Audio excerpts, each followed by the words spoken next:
Assalamualaikum warahmatullahi wabarakatuh. Saya Siska Putri Utama, kelas C5NR akan mempresentasikan materi tentang kromatografi lapis tipis atau KLT. Kromatografi lapis tipis merupakan salah satu analisis kualitatif dari suatu sampel yang ingin dideteksi dengan memisahkan komponen-komponen sampel berdasarkan perbedaan kepolaran. Prinsip kerjanya memisahkan sampel berdasarkan perbedaan kepolaran antara sampel dengan pelarut yang digunakan. Teknik ini biasanya menggunakan fase diam dari bentuk plat silika dan fase geraknya disesuaikan dengan jenis sampel yang ingin dipisahkan. Larutan atau campuran larutan yang digunakan dinamakan eluen. Semakin dekat kepolaran antara sampel dengan eluen, maka sampel akan semakin terbawa oleh fase gerak tersebut. Faktor retensi adalah jarak yang ditempuh oleh komponen dibagi dengan jarak yang ditempuh oleh eluen. Rumus faktor retensi adalah RF sama dengan jarak yang ditempuh oleh komponen per jarak yang ditempuh oleh pelarut. Nilai RF sangat karakteristik untuk senyawa tertentu pada eluen tertentu.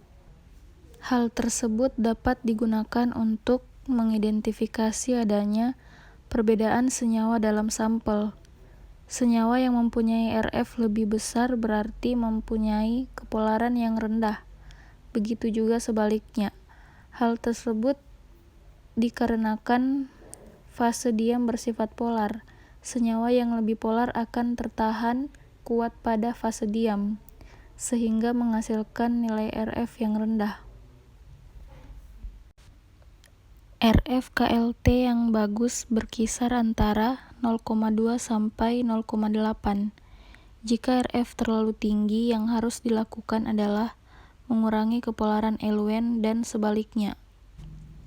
Cara menggunakan KLT yang pertama, potong plat sesuai ukuran, biasanya untuk satu spot menggunakan plat selebar 1 cm.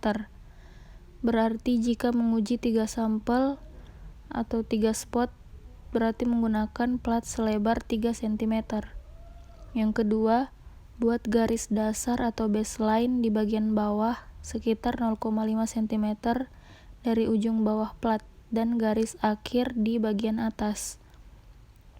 Yang ketiga, menggunakan pipa kapiler, totolkan sampel cairan yang telah disiapkan sejajar tepat di atas baseline. Jika sampel padat, larutkan pada pelarut tertentu, kemudian keringkan totolan. Yang keempat, dengan pipet yang berbeda, masukkan masing-masing eluen ke dalam chamber dan campurkan. Yang kelima, tempatkan plat pada chamber berisi eluen. Baseline jangan sampai tercelup oleh eluen, tutuplah chamber. Kemudian yang terakhir, tunggu eluen mengelusi sampel sampai mencapai garis akhir.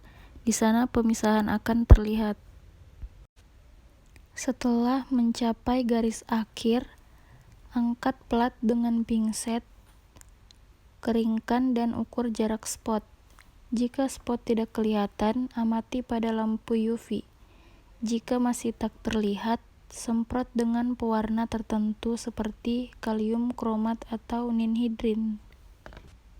Contoh dalam kehidupan sehari-hari. Dalam kehidupan sehari-hari, pemisahan secara kromatografi dapat kita temui pada rembesan air pada dinding yang menghasilkan garis-garis dengan jarak tertentu. Pemisahan warna tinta dapat dilakukan seperti pada gambar dengan tahap-tahap sebagai berikut. Yang pertama, tinta diteteskan pada ujung kertas saring 1,5 cm dari ujung. Kemudian tinta dibiarkan hingga mengering. Ujung kertas saring dimasukkan dalam air sedalam 1 cm dan kertas saring dipasang tegak. Air akan merambat naik. Kemudian tinta akan ikut merambat naik dan memisah menjadi beberapa warna. Itu saja yang dapat saya paparkan, lebih dan kurangnya mohon dimaafkan. Wabillahi taufik wal hidayah. Wassalamualaikum warahmatullahi wabarakatuh.